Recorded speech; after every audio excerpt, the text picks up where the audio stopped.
અને હવે સમાચારમાં આગળ વાત કરીએ છીએ સુરતમાં કેપી સંઘવી ડાયમંડ સામે મોરચો માંડવામાં આવ્યો છે। વધુ એક ધારાસભ્ય કેપી સંઘવી સામેના વિરોધમાં જોડાયા છે। ધારાસભ્ય પ્રવીણ ઘોઘારી હીરાના વેપારીઓના વારે આવ્યા છે। ધારાસભ્ય પ્રવીણ ઘોઘારી અને વિનુ મોરડિયાએ નિવેદન આપ્યું, અમે હીરા વેપારી અને તેમના પરિવારની પડખે છીએ। સરકારના પ્રતિનિધિ તરીકે જરૂરી તમામ મદદ કરીશું। હીરાના વેપારીઓનો કેપી સંઘવી ડાયમંડ પર મોટો આરોપ છે। ચૂકવણી બાદ પણ ચેક બાઉન્સના કેસ કરતા હોવાનો આરોપ લગાવ્યો છે હીરા વેપારીઓએ। અમારી સામે ખોટા કેસ કરી ફસાવવામાં આવી રહ્યા છે તેવું હીરા વેપારીઓનું કહેવું છે। સિક્યોરિટી માટે આપેલા ચેક બાઉન્સ કરાવી કેસ કર્યા છે અને સમસ્યાનો જલ્દી જ ઉકેલ આવે જેથી શાંતિથી વેપાર કરી શકાય તેવી હીરા વેપારીઓની માંગ છે। હું એ લોકોને મળવા માટે અને એમને આશ્વાસન આપવા માટે આવ્યો છું, કારણ કે જ્યારે બહેનો રસ્તા પર અને જ્યારે બેઠા છે અને પોતાને એમને જેલમાં જવાનું જ્યારે પરિસ્થિતિ નિર્માણ થઈ રહી છે ત્યારે એના માટે શું એક અંદર ઇન્ટરનલ જે બંને સામાધામી પાર્ટી છે, કીર્તિભાઈ જે કેપી સંઘવી તરીકે બહુ સુરતમાં નામચીન ડાયમંડની પેઢી છે, તો એ બંને વચ્ચેની મધ્યસ્થી થઈ શકે તો એમાં શું કરી શકાય અને સાથે વિનંતી પણ કરું છું। એવા ઘણા લોકો છે કે ક્યારે જેને ધંધો થાય છે ને મળ્યા પણ નથી હોતા।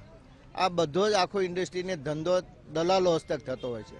દલાલ રફ લઈ આવે, આપી જાય, ચિઠ્ઠીમાં સાઇન કરી અને એમને આપી આવે, પેમેન્ટ આપીએ ત્યારે એમને આપી આવે, ચિઠ્ઠી ફાડી નાખે। ઘણા લોકો છે આ ઇન્ડસ્ટ્રીમાં 25 થી 30% કે એકબીજાના મોઢા નથી જોઈને વેપારો થતા હોય છે। કીર્તિભાઈ સાચા છે કે ડાયમંડ એસોસિએશનમાં આવ્યા નહીં હોય, પણ એમના બ્રોકર જે છે એમનું કોર્ટની અંદર એફિડેવિટ કરાવેલું છે કે હું આ ચૂકવણું લઈ ગયો છું। ડાયમંડ એસોસિએશનના પ્રમુખ બાબુભાઈ ધારુકાની મધ્યસ્થીમાં થયેલું છે।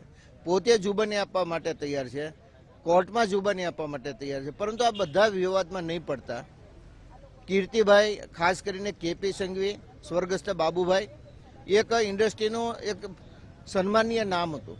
આ ઇન્ડસ્ટ્રીને જ્યારે પણ કંઈ મદદની જરૂર પડી છે ત્યારે એ આગળ આવીને ઇન્ડસ્ટ્રીને મદદ પણ કરી છે।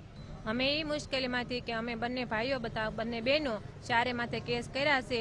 અમે ચારે જણા કેલમાં જઈશું તે કહેતા અમારા ગઢિયા શું કરશે, એમને છે ને આમાંથી હવે ન્યાય આપો તો અમે આનાથી કેસ અમારા પાછા ખેંચી લે અને અમારે ન્યાય જોતો છે।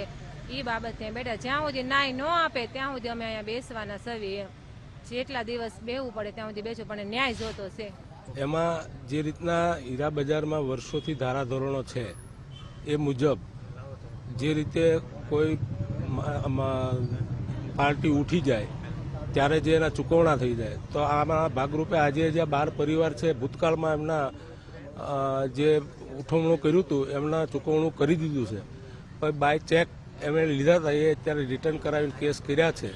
તો આ રીતની જે વાત છે એની માટે અમે અહીંયા આવ્યા છીએ અને એનો જલ્દીથી નિકાલ આવે એવા અમે પ્રયત્ન કરીએ છીએ।